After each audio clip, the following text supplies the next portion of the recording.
Thank you, Lord Mayor. Yeah, I like Councillor Maher. I think a little bit of reason needs to be brought into this conversation too. It's not bedlam all the time, but it can be really intense, and we would know it, those of us who live near Summerhill in particular. But there's some hard truths here. In the last 10 years, the number of cars on the road have increased by 26%, whereas the population has increased by only 16%. The cars themselves are getting bigger. Now, half of all cars that are sold are bigger than the minimum on-street car parking space. You can see this when you go into any car park, how big they are. When people are driving inside them, there's less people inside. So you have typically in the city, occupancy in cars just one person. So you have bigger cars with fewer people in them, and there's more of them. That's what takes up so much space on the road.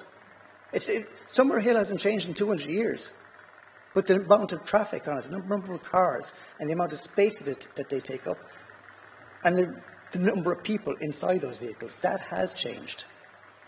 And it has this vicious cycle that then people say, well, I have to drive because public transport is so bad. Well, of course public transport is so bad because it's stuck behind all those cars that are clogging up the road. And the solution is difficult decisions, unpalatable decisions, telling people these hard truths that ultimately, like every other medium-sized city, you can't drive through the city centre. Summerhill shouldn't be your way to get to the south side, shouldn't be your way to get to Ballincollig. You should be using the ring roads. That's what is a reasonable thing to ask for people if we want our city centre to be there for people who need to use public transport or for people to get to where they need to get to on time. And driver behaviour, absolutely. Like this is chronic right now. People don't know what a yellow box is. What I see now at traffic lights is people getting bored waiting at a red light and they just move on. People are impatient.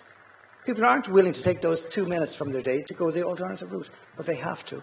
And we, as this council, have to have those conversations with people. That we are in a transition. We have to transition because the number of cars that we have, it can't keep going this way. The city is going to grow. If it grows by 60%, we can't have 60% more cars, bigger cars, or fewer people in them on Summerhill. It's just not going to work. Thank you, Lord Mayor.